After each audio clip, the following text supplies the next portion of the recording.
Tifa, lo jadi kuliah di Jakarta. Iya, tapi gue kagak mau tinggal di rumah lo, cariin gue rumah dong. Ada nih, punya kenalan bokap, baru gue pegang suratnya. Rumahnya gede, 3 lantai, ada kolam renang sama liftnya. Berapa duit? 100 juta. Lah, kok murah? Soalnya di belakangnya ada kuburan. Deal, jangankan di belakang rumahnya, di dalam rumahnya aja, ayo gue mah, deal. Tapi katanya kalau malam di rumah itu suka kedengaran suara-suara aneh, kayak tangisan cewek atau anak kecil lagi lari-lari. Alah, tinggal pakai headphone, nyalain dangdut, kencengin tuh volume sampai pol. Mana sini gue mau beli rumahnya. Sedikit cium bau kemenyan juga loh, lu yakin mau tinggal di situ? Hah, bau apaan? Wangi ya? Itu parfum harian gue, keles. Buset. Udah, buru, cepat mana sini, lama lu. Banyak penampakan pocong, tuyul sama kuntilanak di rumah itu. Serem loh, lu gak takut apa? Gak apa-apa, merem aja. Lagian juga kayaknya mereka tuh kesepian, makanya caper gitu. Terus gosipnya, tuh rumah bekas pembantaian brutal. Lu masih mau ada gila-gilanya lu? Emang mayatnya masih di sana? Kagak sih. Ya udah sini kan gue juga yang nempatin. Kenapa lu yang sibuk dah, heran. Tapi Tifa, Snow, rumah gede 3 lantai di Jakarta. Ada kolam renang sama liftnya harga 100 juta. Ada kuntilanak mumun pun gue piara. Gue kasih 1 kamar tuh spesial VIP pakai AC nyong. lah, Buru mana sini ya, gue tanda tangan. Asik, rumah baru. Tawa lu, seneng ya? Ini kembang sama paku 7 biji. Bye-bye ya, jangan nangis, cekikikan aja, oke? Piye, anak zamanku toh? Akhirnya kelar juga laporan kerja kelompoknya. Pegel banget. Maaf ya Cia, sampai malam gini. Kalau enggak, nanti aku minta tolong mamaku deh buat laporin mama kamu supaya kamu dijadiin nginep di rumah Celo. Yes. Pada lapar gak sih?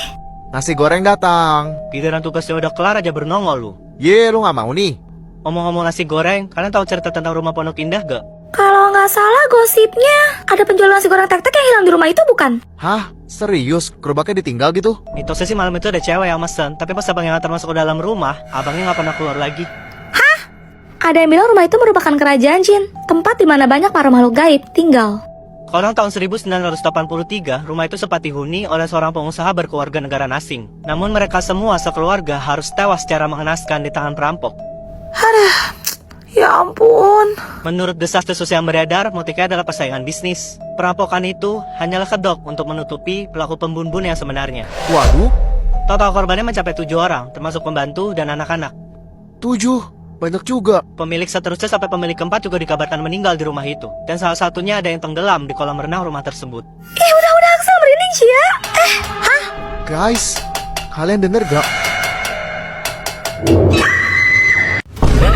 Duh, mual banget. Snow, kayaknya aku sakit deh. Badan aku gak enak banget rasanya. ada. Juliet, aku tuh bingung loh. Aku heran, kenapa ya? Tiap hari cewek selalu ngeluh sakit. Gak pernah sehat apa gimana sih kalian? Buat para cowok-cowok, dengerin ini baik-baik ya. Dalam 28 harinya cewek, 7 harinya kita itu PMS. Tahu PMS gak? PMS adalah fase sebelum kami, para cewek, dapat. Di fase ini biasanya kami sangat sensitif, gampang baperan, juga laparan. Catat. Setelah itu, kami, para cewek-cewek, akan dapat alias berdarah selama ya kurang lebih bersih 7 hari lah ya. Dan itu adalah fase yang sangat menderita bagi kami, di mana perut kami itu akan seperti diperes, dan rasanya tuh nggak nyaman banget. Selesai itu, kami butuh proses 7 hari untuk menstabilkan kembali hormon kami, di mana di fase ini, kami akan suka cari masalah dengan Anda, para laki-laki. Jadi, mohon bersabar. Belum lagi nih, kami masih ada siklus ovulasi selama 7 hari, di mana hormon kami akan kembali tidak stabil karena koro-koro di pasar malam. Waduh, Jadi kesimpulannya, dalam sebulan 30 hari, cewek tuh cuma punya masa tenang 2 hari. oke. Terus terakhir kali kamu dapat kapan? Aku udah telat 2 bulan sih, Snow.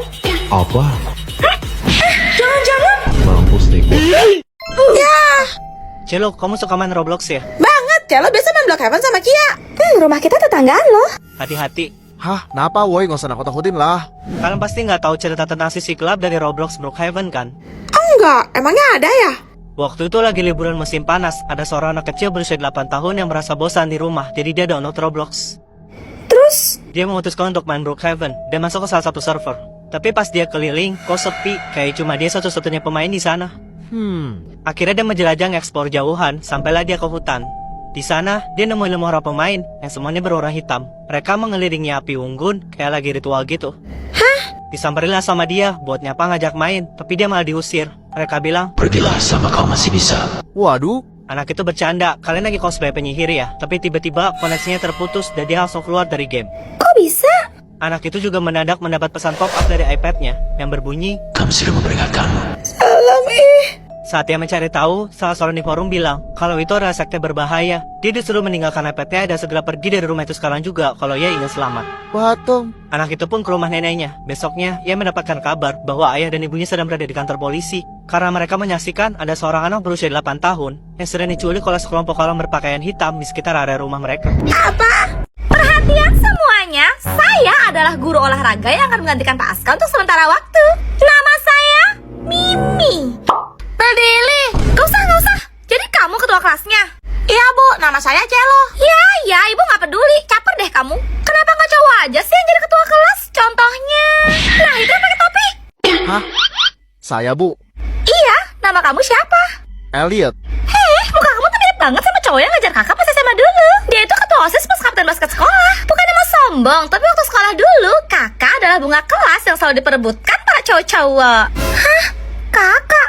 Iya, kenapa kamu gak senang? So kecantikan banget sih kamu. Rambut pakai warna pink segala, norak tau nggak? Nggak kayak Mimi yang cantiknya natural apa adanya. Maaf kak. Kamu itu bener-bener gak sopan ya, kakak. Panggil bu guru dong. Apa cuma Mimi ya satu-satunya cewek yang selalu menjunjung tinggi dan budi pekerti? Permisi, Bu. Astaga, ganteng banget. Kamu mau kelas ini juga? Betul, Bu. Namanya Axel. Diam kamu, ibu gak nanya sama kamu.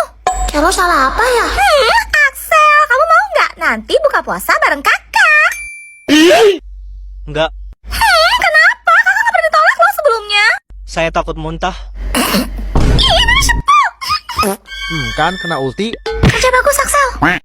Anak-anak, ini ada cemilan buat kalian, bagi-bagi ya.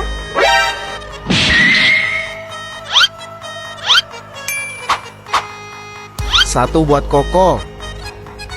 Satu buat Celo. Satu buat Koko. Satu buat Celo. Satu buat Koko. Satu buat Celo. Adil ya. Bentar.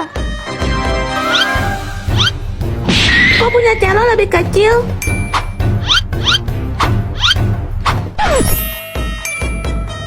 Satu buat Celo. Satu buat Koko. Satu buat Celo. Satu buat Koko. Satu buat Celo. Satu buat Koko. Cica satu. Hah? Kita sweet. Oke. Gunting batu. Kertas. Ya, Yes, Celo menang. Deh. ini kita bagi 2 rata ya. Tunggu dulu. Coba kita timbang dulu. Tuh kan, punya Koko lebih berat. Terakhir minuman ya.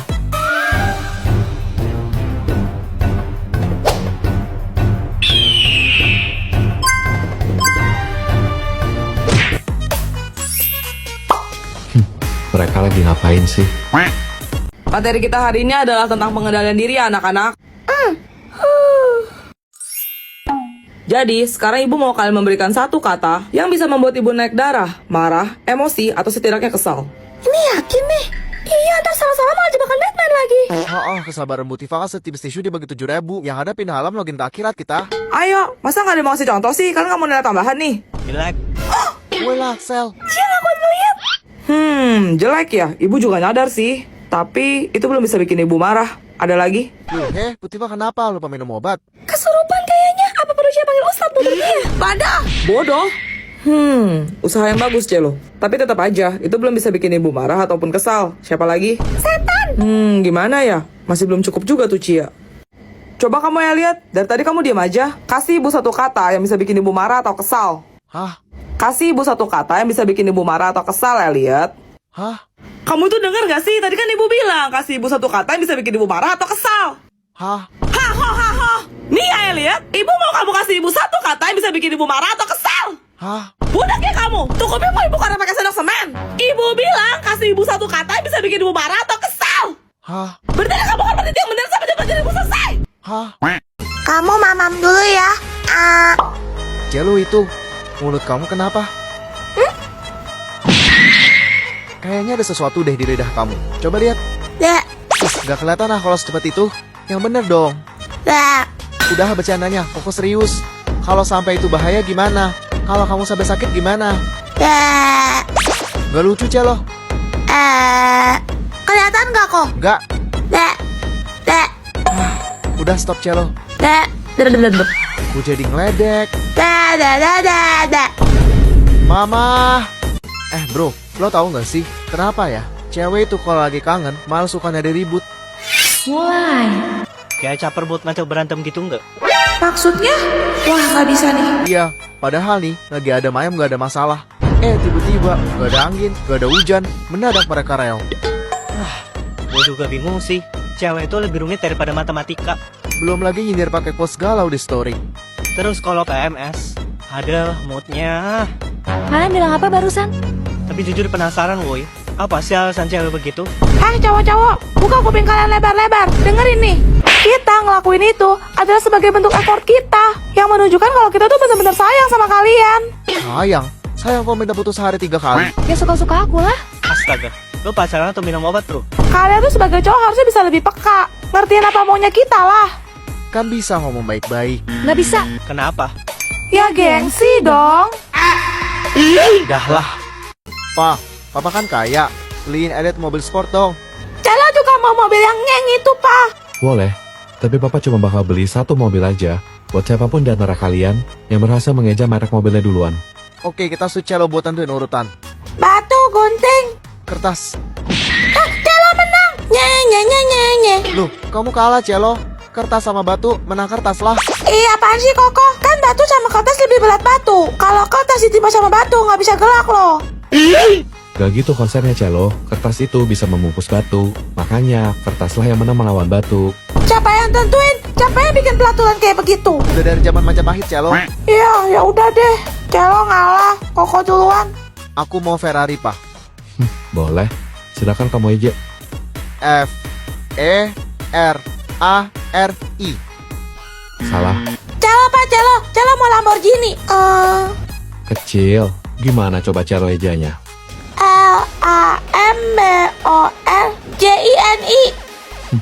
Salah, Elliot mau mobil Bapak aja deh, Porsche.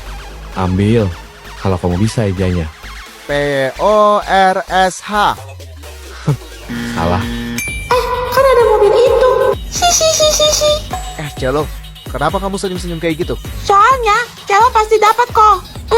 Hah, kamu itu masih TK, kok dong udah SD. Emangnya kamu mau minta mobil apa, Celo? BMW. Selulu. pinter uga nih bocil. Seperti biasa, tiap malam Jumat gue bakal ngundang tamu ke studio buat cerita pengalaman horor mereka. Selamat malam, Snow. Malam. Silahkan. Ini kejadian yang gue alami di awal masa pandemi. Waktu itu jadwal gue banyak yang kosong, jadi gue isi pakai olahraga kayak gym atau jogging. Sehat sekali ya. Tapi kalau pagi atau sore tuh ramai orang di taman dan lagi ketat-ketatnya social distancing, jadi gue prefer lari pas udah gelap. Oke. Hari itu Kamis malam Jumat, gue emang kemalaman sih. Gue nyampe di sana tuh jam 9 malam. Buset. Penerangan di taman itu cuma dari lampu tiang yang jaraknya per 3 meter. Jangan bilang lampunya warna kuning terus redup-redup gitu lagi. Yap, gue pasang headphone, gue puter musik terus mulai lari. Gak tau berapa lama gue lari, gue lihat di depan, di bawah lampu, ada orang berdiri. Kepalanya botak, pakai terusan warna biru. Terus? Gue liat HP, udah 9.40. Saat gue lewatin, dia ngomong, "Ngapain dek?" Jelas banget kayak ngomong di sebelah kuping gue. Padahal gue pakai headphone. Kok bisa? Karena penasaran, gue berhenti terus nengok ke belakang. Hah? Dia jalan mundur sambil senyum sama gue. Hah? Berarti dia menjauh dari arah lo? Iya, tapi setelah gue perhatiin lagi, dia bukan jalan mundur. Maksudnya? Gue lihat persis di bawah wajahnya itu punggungnya. Jadi?